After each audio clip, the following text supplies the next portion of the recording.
The mission was straightforward, really. I mean, the mission was to land and get as fast as possible to the bridge, and all we had to do was hold it for 36 hours. But of course, it wasn't possible.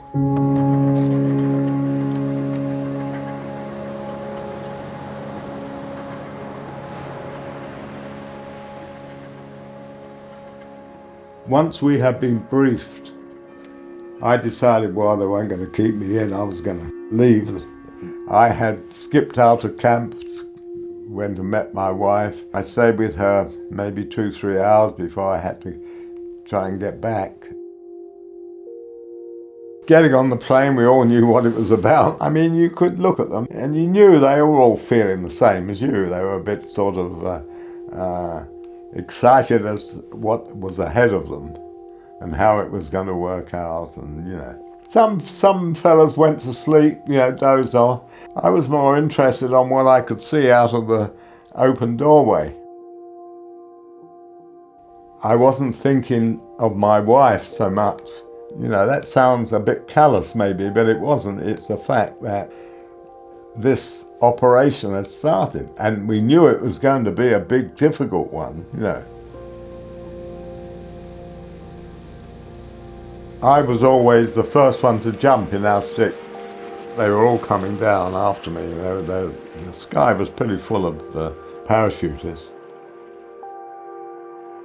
And I remember I landed and I'd released my parachute, and I suddenly realised, not about, 10 yards, maybe no more than, were 2 German soldiers with their girlfriends laying in the heather. I pulled my pistol out and I said to the girls, off you go, go. One girl went, the other stayed with them. I handed the 3 of them over to the King's Own Scottish borderers, and off we went. That following morning, we found this sniper up in the roof of a farmhouse, the other side of some allotments. It got several people as they came out of the woods into the open, but we got him in the end. I got him with the Bren gun, and that was it. He met his maker, shall we say. We didn't see the bridge at all until the next day, really. We came out of the Rhine Pavilion on the riverside, and you could look up the river and you could just see part of the bridge. Around the bend, you could just see part of the bridge. So we knew we were fairly close. Problem was, there was across the river where we were, a brickyard. The Germans were in there. They must have seen some movement, and so they opened fire. They were firing heavily over the river. And that's where I copped this, you know. I don't recall ever thinking about getting killed.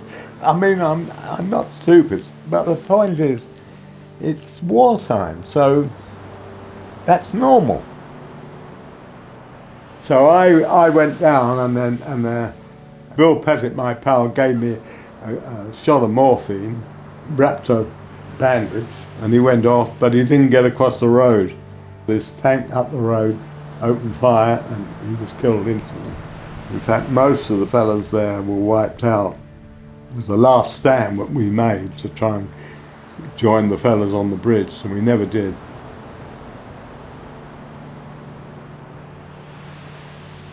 I don't know how long I'd been there, because I had periods of unconsciousness, you know.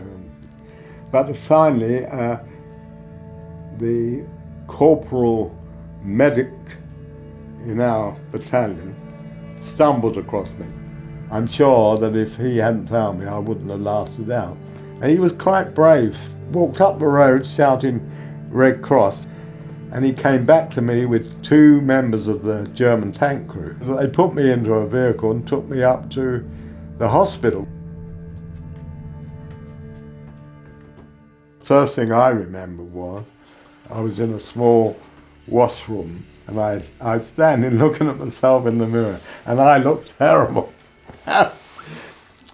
The arm had swollen. I was in agony. In fact, it was so bad, I thought somebody give me a pistol and I shot myself. The nurse must have heard something. She took one look at me. They put me on this operating table.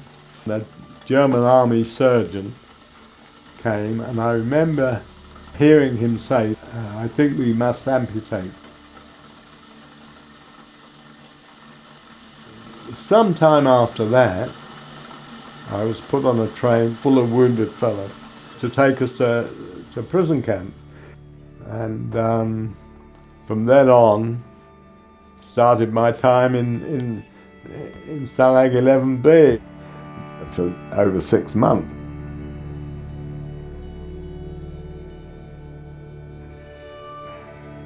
I got called into the commandant's office, and he told me there was a prisoner exchange taking place. There were some spare places. So then I put on this train to southern France. We finally got to Marseille, and we were waiting by the side of the railway carriage when the nursing matron, military nurse, she got over to us and she looked at us, she said, "You stink."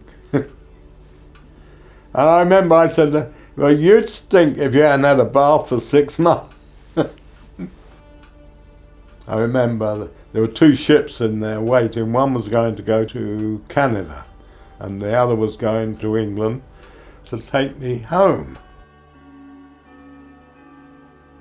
And I discovered, and not only had I still got a beautiful wife, but she was very, very pregnant. It was my most very emotional moment in my life. Life today for young people is totally different than it was for me as a young person. Yeah. And I think we're all in danger of taking this wonderful life we have for granted.